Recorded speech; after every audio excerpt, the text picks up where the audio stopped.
Nous accueillons maintenant Sylvain Erhardt sur le plateau du mondial des CCE. Bienvenue au talk. Merci. Sylvain Erhardt, vous êtes directeur général délégué de Pronal Group en Malaisie. Pronal, donc c'est une entreprise française d'ingénierie élastomère qui existe depuis plus de 50 ans maintenant. Elle est spécialisée dans la conception et la fabrication de structures flexibles. Qu'est-ce que cela recouvre exactement et qui sont vos clients?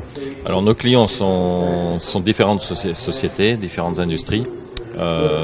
Nous livrons nos produits dans tout type de domaine, militaire, engineering, industrie.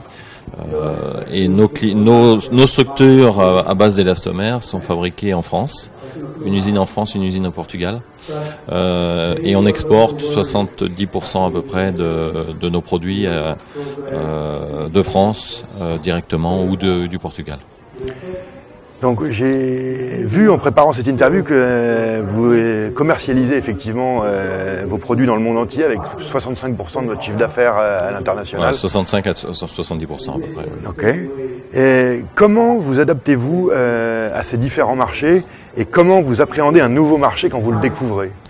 Alors, on vend beaucoup de produits via des partenaires. Je ne dis pas des agents, mais plutôt des partenaires. On a à travers le monde beaucoup de partenaires qui travaillent avec nous conjointement. Et dans certains pays, nous avons jusqu'à 5 partenaires, puisque nous travaillons dans différents domaines, aéronautique, militaire, nucléaire, énergie, beaucoup d'énergie. En fait, Pronal se concentre beaucoup sur l'énergie. Donc que ce soit l'énergie à base de pétrole, l'énergie à base d'électricité, de nucléaire. Et comment on s'adapte par rapport au marché. Alors on fait une étude de marché d'abord, par rapport au marché que l'on veut développer. Et on travaille conjointement avec nos partenaires et avec nos clients. Alors vous avez désormais un bureau commercial et engineering en Malaisie. Avant cela, vous aviez une unité de production qui est fermée depuis.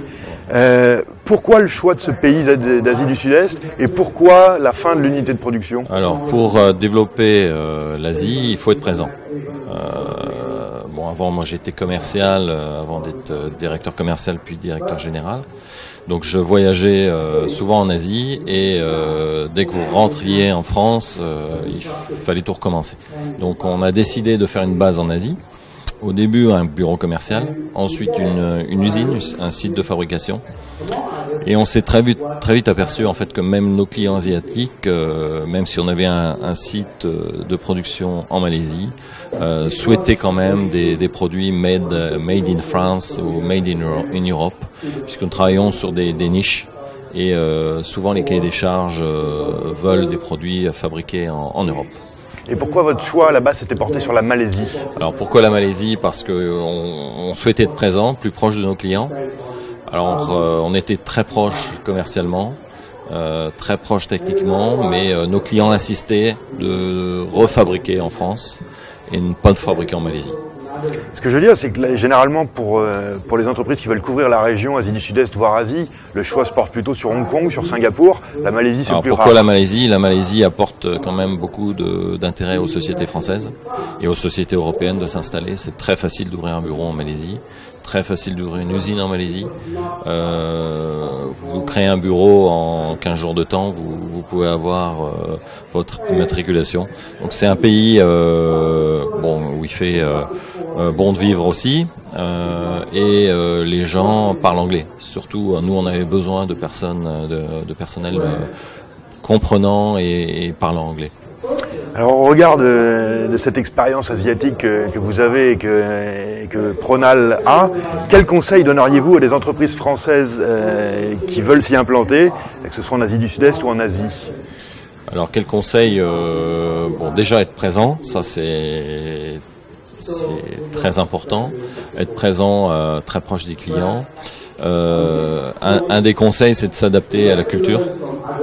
Si on arrive en tant que Français et on veut intégrer sa culture française, oubliez. Il faut s'adapter à la culture. Et chaque pays d'Asie a une culture, on va dire similaire, mais quand même différente. Merci beaucoup Sylvain Erhardt. Merci.